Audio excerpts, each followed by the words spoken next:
पुनरुत्थान और पुनर्जन्म में क्या अंतर, और मोक्ष उद्धार के विषय में, ठीक है। क्योंकि हम लोग को सीखना जरूरी है, क्योंकि मेरा माँ तो मर कर चल गई, ठीक है ना। अब हम लोग को सीखना है। पुनरुत्थान और पुनर्जन्म, उद्धार और मोक्ष में क्या अंतर है। यहाँ बात हो रहा है कि हिंदू धर्म का और क्रिश्चियन का। और जो मैं बोल रहा हूँ कि क्रिश्चियन, वह क्रिश्चियन के बात मैं नहीं कर रहा हूँ जो आप लोग देखे होंगे टीवी में या तो पेपर में पढ़े होंगे। मरियम का मूर्ति रखते हैं, यीशु का मूर्ति रखते हैं और मरियम के सामने जाके मोमबत्ती जलाते हैं और प्रार्थना करते हैं मरियम से, और भी रीति रिवाज करते हैं, और अनेक प्रकार की वहाँ पे पूजा अर्चना पंडित लोग होते हैं। रोमन कैथोलिक एक धर्म है जिसमें लोग मरे हुए व्यक्ति के लिए भी वो लोग प्रार्थना करते हैं कब्र में जाके।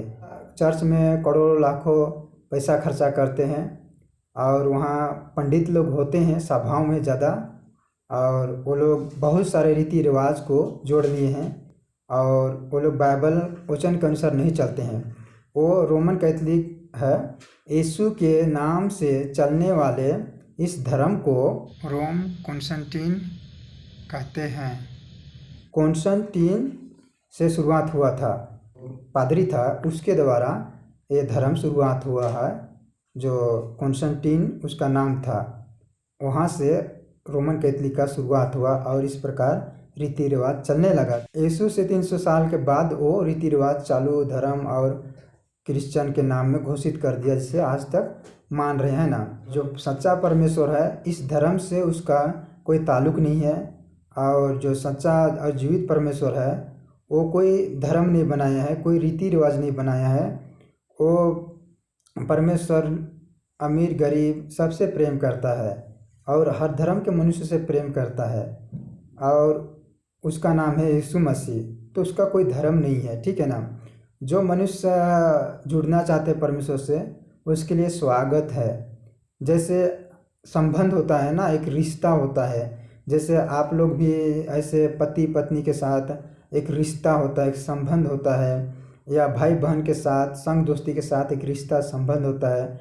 वो गहरा संबंध होता है जिसमें प्रेम और आनंद और सुख महसूस करते हैं।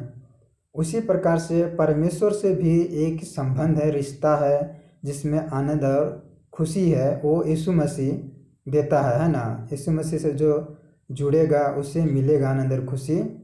लेकिन जब तक वो अपने पापों से क्षमा नहीं मांगेगा, मन फिराव नहीं करेगा, मतलब यीशु जो क्रूस पर बलिदान दिया है उस मिलने वाले क्षमा को स्वीकार नहीं करेगा, उस पर विश्वास नहीं करेगा, तब तक वो आनंद शांति नहीं मिलेगा, है ना।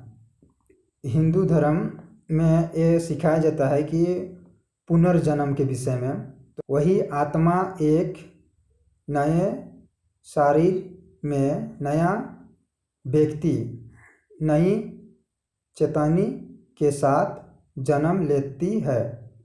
मतलब जब वो व्यक्ति मर जाता है ना, तो चेतना होता है, वो जो है कि हट जाता है, उसका शरीर जो रहता है वो वैसे रहता है, ब्रह्मा बोलते हैं, उसमें विलीन होना। मतलब हिंदू धर्म के आधार पर जो पुनर्जन्म का जो शिक्षा देते हैं वो यह है कि बार बार जन्म लेना क्यों पड़ता है। सब कुछ ब्रह्मा से शुरू हुआ, मतलब ब्रह्मा से मनुष्य का में भी आत्मा है, पेड़ पौधा में, गाय बकरी में, सब चीज़ में ब्रह्मा की ही आत्मा है। इसीलिए वो मरता है तो उसका शरीर छूटता है, उसका चेतना जो है कि मिट जाता है और ब्रह्मा में जाके विलीन हो जाता है, मोक्ष। ऐसा सिखाते हैं हिंदू लोग। मतलब ब्रह्मा और ब्रह्म में अंतर है। हिंदू धर्म के आधार पर ब्रह्मा सर्वोच्च आत्मा, परमात्मा, ब्रह्मा सबका अलौकिक आधार है। सारे जीवन के चक्कर से, सारे परेशानी से, जो चिंता है, जो शारीरिक जीवन है, जो भी वो लोग जीवन गुजारा, तो सबसे छुटकारा, आज़ाद, और जाके परमात्मा में विलीन होना, मतलब उसमें वो बन जाना, ऐसे। तो ये होता है पुनर्जन्म। शरीर के जीवन और मृत्यु चक्कर से निकलकर परमात्मा ब्रह्मा में विलीन होना मोक्ष है।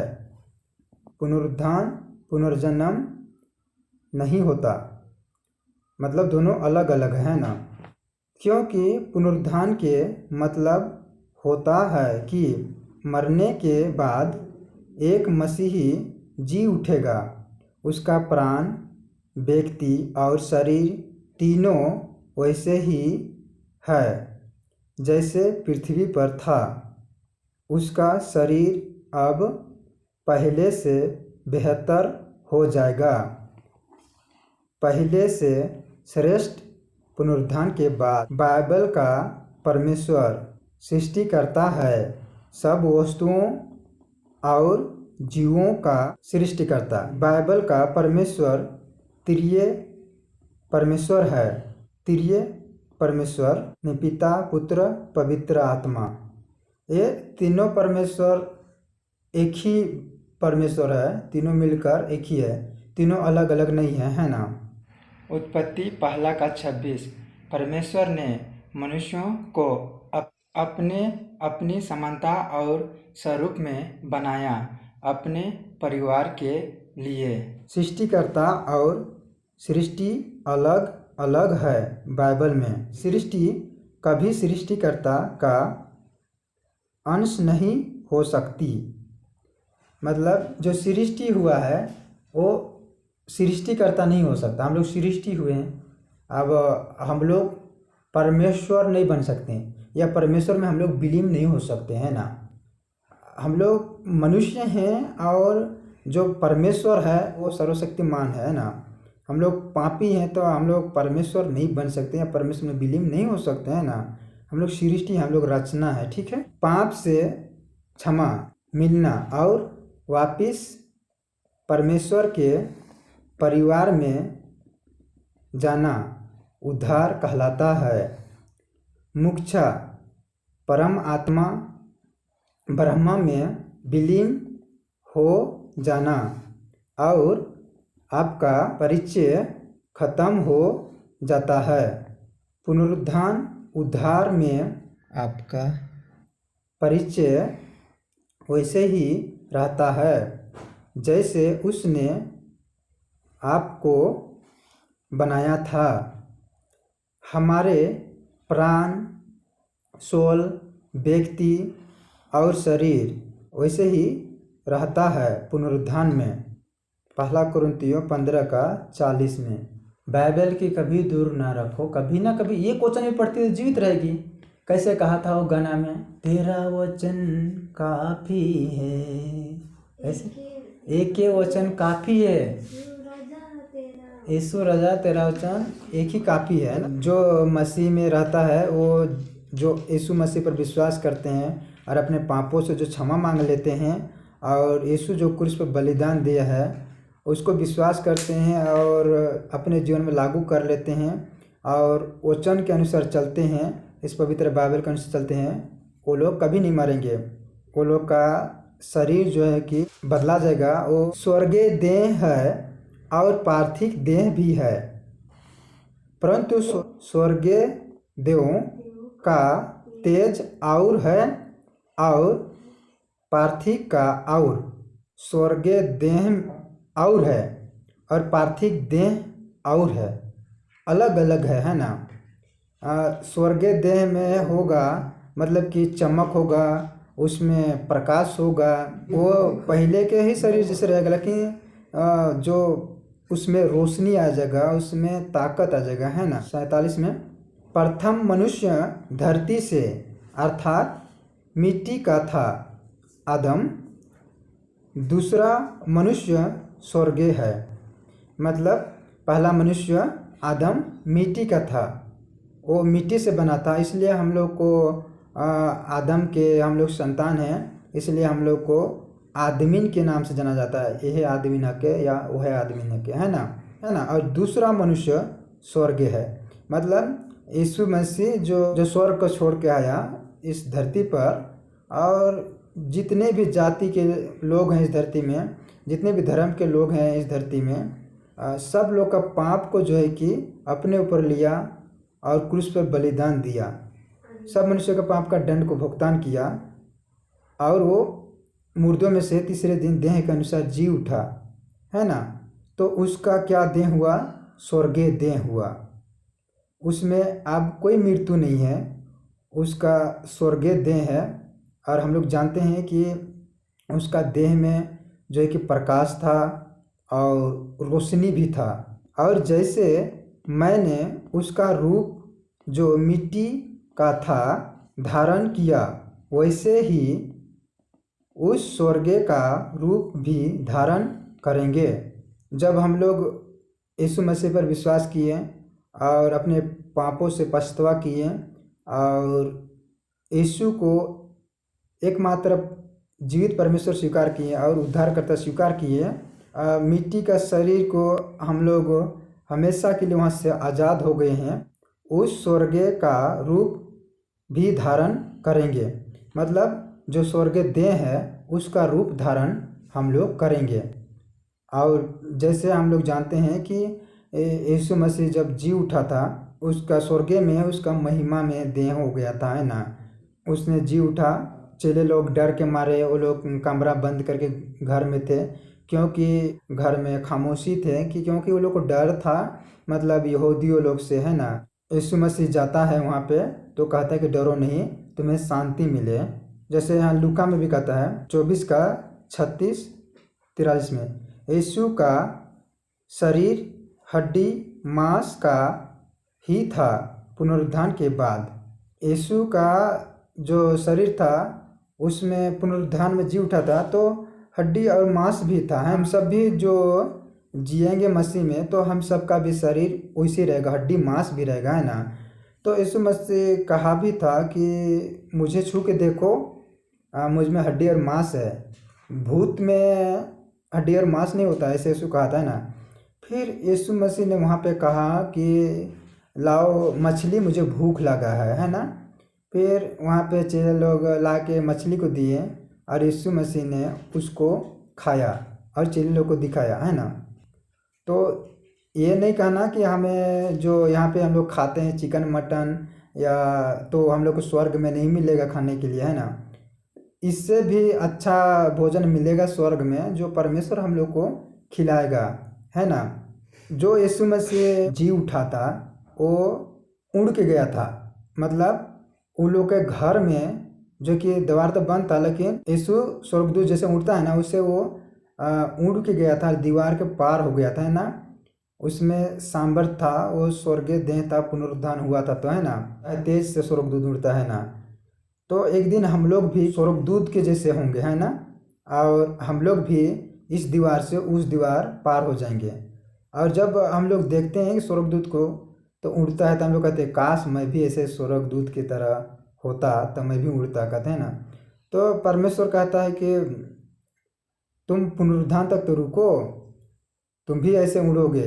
जैसे बाइबल वचन में लिखा है कि हम लोग स्वर्गदूतों की नहीं होंगे, है ना, वचन में है। लूका में क्या कहता है 24 का 30-31 में, यीशु 2 जनों के बीच से ओझल हो गया इमाउस में पुनरुत्थान के बाद।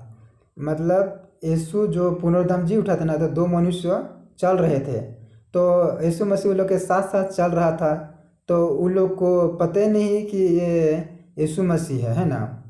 तो वो लोग के साथ साथ चल रहा था, अचानक यीशु मसीह क्या किया, वहाँ से सट्ट मारी उड़ गया, है ना। तो उन लोगों को पता भी नहीं चला। तो वैसे शरीर आ जाता है जब पुनरुत्थान में जी उठने के बाद, मतलब एक स्वर्गीय देह होता है जिसमें उड़ सकते हैं, है ना। तो यीशु उड़ गया और यीशु परमेश्वर भी था, उसमें तो सामर्थ्य ही था, तो उड़ गया। फिर उसके बाद में वो चेले लोग के पास भी गया और वो स्वर्ग की बातें भी बताया, दीवार के अंदर भी घुस गया था, है ना। तो स्वर्गीय देह था, शरीर जो कि उड़ने वाला हो गया था। जब यीशु मसीह जी उठा, फिर चेले लोग को बताया मेरा स्वर्ग जाने के समय आ गया, मैं पिता के पास जाने वाला हूँ। फिर वो लोग को जैतून पहाड़ में ले गया था और सारे बातें बताया परमेश्वर की। यीशु भीड़ के सामने स्वर्ग में उठा लिया गया, मतलब वो भीड़ के सामने से वो आकाश में उड़ते चला गया, स्वर्ग में उठा लिया गया, परमेश्वर की देने और वर्तमान मतलब बैठा है ना। तो मनुष्य नहीं उड़ सकता है। कोई उड़ सकता है क्या? मनुष्य आज उड़ नहीं सकता, उड़ने के लिए भी खोजेगा तो गिर जाएगा, ठीक है ना। लेकिन जब यीशु ने जब जी उठा और वो उड़ के भी दिखा दिया लोगों को, ताकि जगत के मनुष्य विश्वास करे कि यीशु परमेश्वर था, इसीलिए तो उड़ के परमेश्वर के दाहिने ओर जाकर बैठा है ना। संसार में लोग मृत्यु के बारे कोई नहीं सोचता है, सब लोग जीना चाहते हैं। संसार में लोग बहुत से ज़्यादा धन कमाते हैं, दौलत कमाते हैं और शारीरिक जीवन भोगें, जिसमें हम कभी ना हमारे बोलकर वो लोग बहुत सारे जीवन को बचाने के चलते बहुत सारे धन संपत्ति कमाते हैं ना। मरने के कोई बात नहीं करता है ना, सब लोग जीने की बात करते हैं।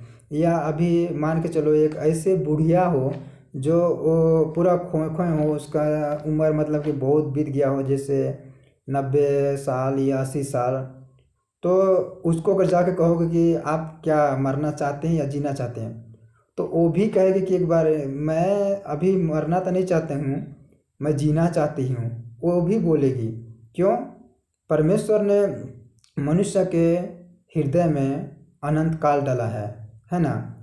परमेश्वर ने मनुष्य के मन में अनंत काल डाला है, इसीलिए अनंत काल डाला है कि लोग को पता चले कि एक जीवन है जो अनंत काल के जीवन है, जो उसमें कोई मृत्यु नहीं है, कोई बुढ़ापा नहीं है, कोई रोग भी नहीं है, आनंद और खुशी है अनंत काल में। मतलब अनंतकाली परमेश्वर भी है, वो राज्य में क्या करेंगे, हंसेंगे खेलेंगे कूदेंगे, है ना। आज जो बीमारी होता है तो इलाज कराने के चलते कितना पैसा खर्चा करना पड़ता है, डॉक्टर के पास जाओ, हॉस्पिटल जाओ, और अभी हम लोग को पैसा खर्चा करना पड़ रहा है, लेकिन वहाँ तो कोई बीमारी रोग नहीं होगा तो वहाँ तो पैसा लगेगा नहीं, है ना। तो अनंत काल के राज है, अनंत काल का जीवन है। तो इस जीवन में जो है कि मनुष्य भाग दौड़ कर ही रहा है, और मृत्यु जिसे लोग कहते हैं कि पुनर्जन्म पुनरुत्थान। पुनर्जन्म यह है जो मर जाता है वो दोबारा से जन्म लेगा, आएगा जाएगा, फिर बाद में वो परमात्मा में विलीन हो जाएगा, जिसको मोक्ष बोलते हैं, ऐसे बोलते हैं पुनर्जन्म में। लेकिन पुनरुत्थान क्या है, पुनरुत्थान में क्या करना होगा जो हम लोग भी जिएंगे, ऐसे लोग जो जानना चाहते हैं उन लोगों के लिए परमेश्वर की वचन भी कहता है कि अपने पापों से मन फिराओ, अपने पापों से क्षमा मांगो और यीशु को ही जीवित परमेश्वर स्वीकार करो, उद्धारकर्ता स्वीकार करो, और इस पवित्र बाइबल के वचन के अनुसार चलो। जिस दिन मरोगे तुम्हारा पुनरुत्थान होगा और तुम अनंत काल के राज्य में होगे यीशु के साथ में, जिसमें बुढ़ापा भी नहीं है, मृत्यु भी नहीं है, हमेशा जवान रहोगे। एको को मृत्यु नहीं है, बुढ़ापा नहीं है। अभी बूढ़ा के ढोढ़ा के कितने लोग मर जा रहे हैं, लेकिन जो मसीह में आता है वो जवान हो जाएगा फिर से, है ना। तो ऐसा जीवन है, लेकिन यीशु के बलिदान पर विश्वास करेंगे तभी वो जीवन मिलेगा, क्योंकि पाप का क्षमा उद्धार यीशु के बलिदान से मिलता है ना। हिंदुओं धर्म में 3 मार्ग मोक्ष के, कर्म मार्ग, ज्ञान मार्ग, भक्ति मार्ग है। तो लोग ये भी कहेंगे कि कर्म मार्ग क्या है।